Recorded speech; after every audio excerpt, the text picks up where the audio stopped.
My name is Henry Hoffman, and I do not usually share personal experiences online. In fact, I do not even show my face publicly. But if I do not tell this story, I fear I will lose my mind. I have not slept in 3 days. My eyelids grow heavier, my body begs for rest, but every time I close my eyes, I see his face. He has stolen my sleep, and no one believes me. They say I am imagining things, that I am paranoid. But I know the truth. The spirit of a dead teenager, someone my age, has cursed me. He wants to torment me, punish me for what my friend and I did that night. Because we dared to enter the house that should have been left alone. I already knew about him. I knew the tragedy that struck fear into our town. His name was Jack Howard. But after his death, people only called him BlackJack. Jack went to my school. He was different, quiet, too quiet. He had no friends. Every lunch break, he sat alone at the farthest table, like a ghost that no one acknowledged. He was always there, hunched over his food, staring at nothing with a blank expression. He always wore the same clothes, a dark green t-shirt and deep red pants. His long, curly brown hair covered most of his face, but if you looked closely, you would see his piercing blue eyes. Being the loner made him the perfect target for bullies. Every single day they tormented Jack. I felt bad for him, but I never stepped in. None of us did. He was not our problem. Then one day Jack was absent. Our algebra teacher, Mr. Anderson, entered the classroom, his expression void of emotion.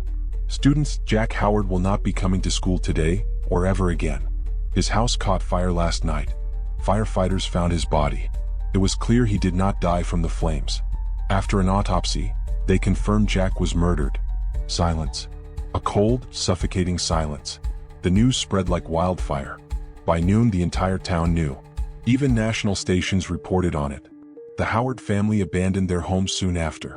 No one wanted to live where such horror had unfolded. A week later, while eating breakfast, I heard on the news that Jack's killer had been caught. The moment they revealed the name, my blood turned to ice. It was Timothy Thompson. Not just any student. One of Jack's bullies. The worst of them all. Timothy had always been violent. He carried a darkness in him. They said he suffered from severe mental disorders, that he needed medication to keep himself stable. That night he forgot his dose. His thoughts spiraled. His obsession with Jack reached its peak. He acted on it. He took a knife, a lighter, gasoline, and something else, black ink. He set the back door on fire, broke a window, and slipped inside. He found Jack sleeping in his bed.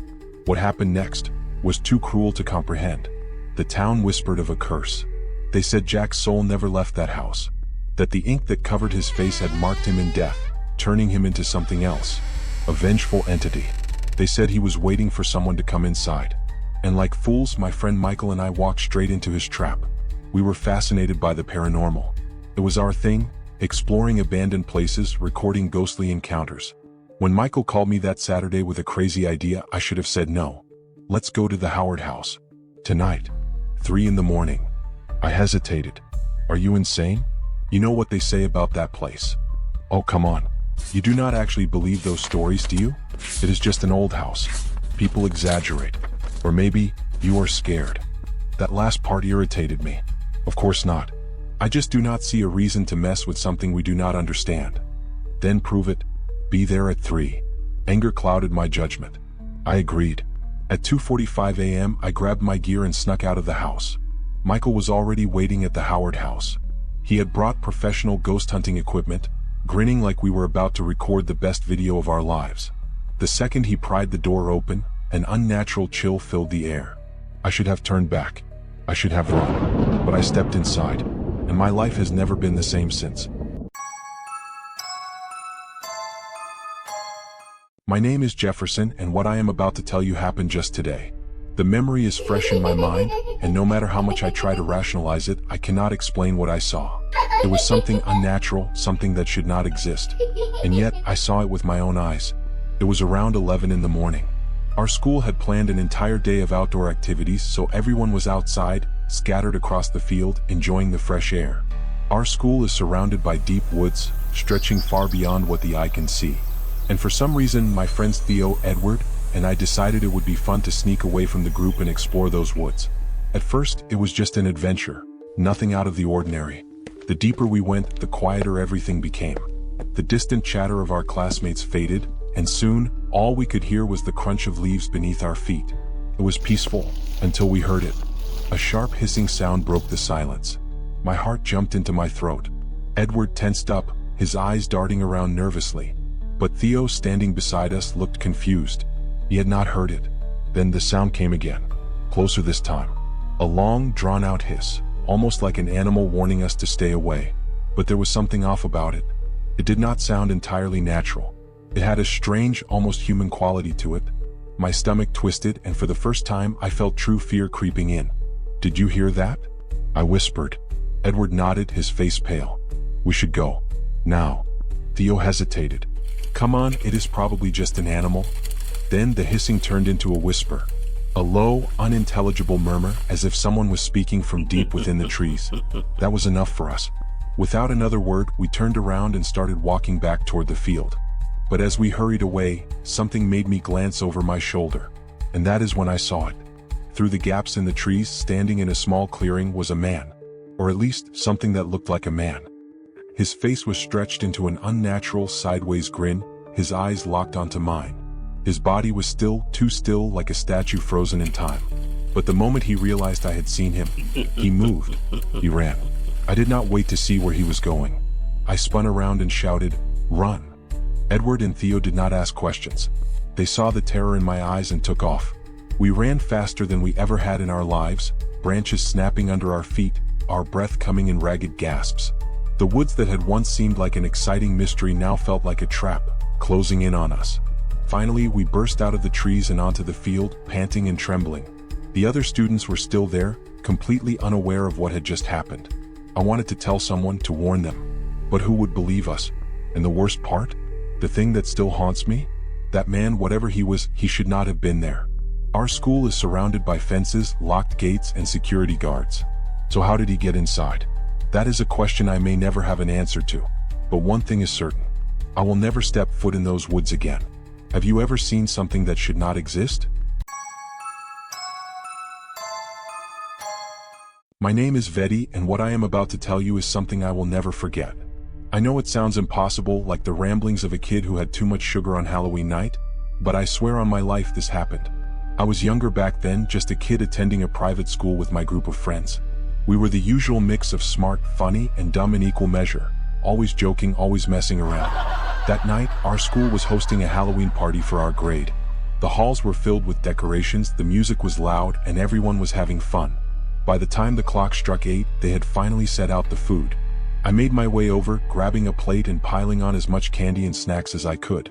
That was when I heard it, heavy pounding coming from the basketball court just outside.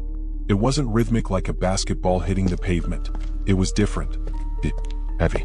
I glanced around, expecting someone else to react, but nobody seemed to notice. They kept chatting and laughing, oblivious. Maybe I imagined it. Or maybe they just didn't hear it. Now, I have always loved horror, and in my sugar-fueled mind, this was an opportunity. A real-life mystery to solve.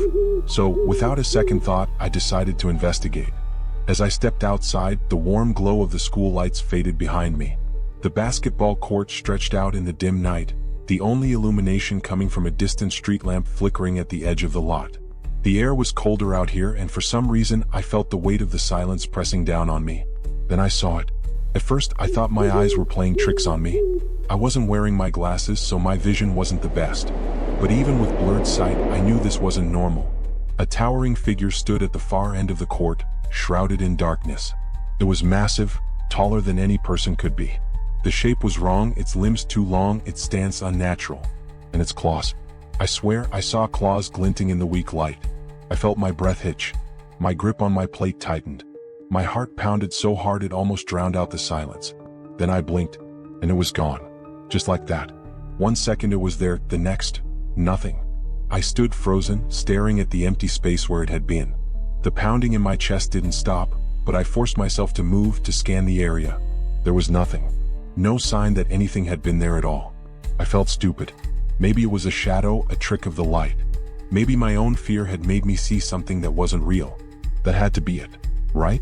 Still shaken, I turned back and rejoined my friends, not saying a word.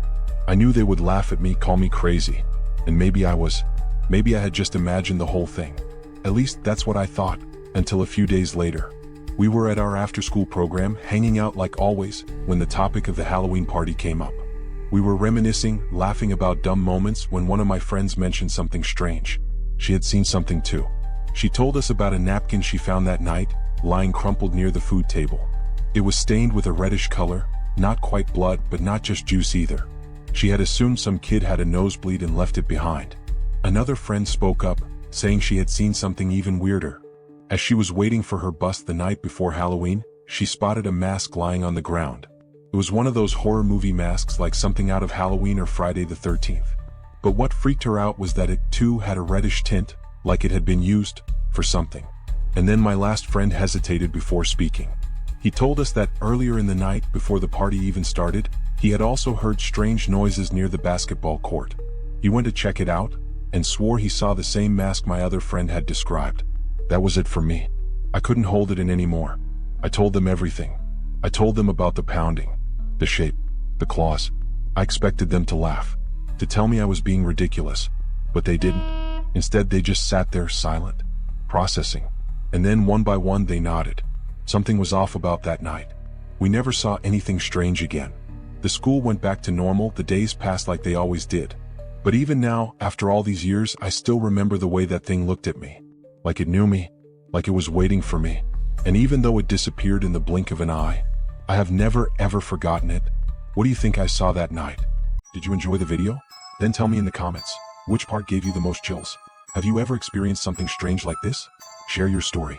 Who knows, it might appear here on the channel. Leave a like and subscribe, if you dare. See you in the next story. Darkness hides secrets. And the next one could be yours.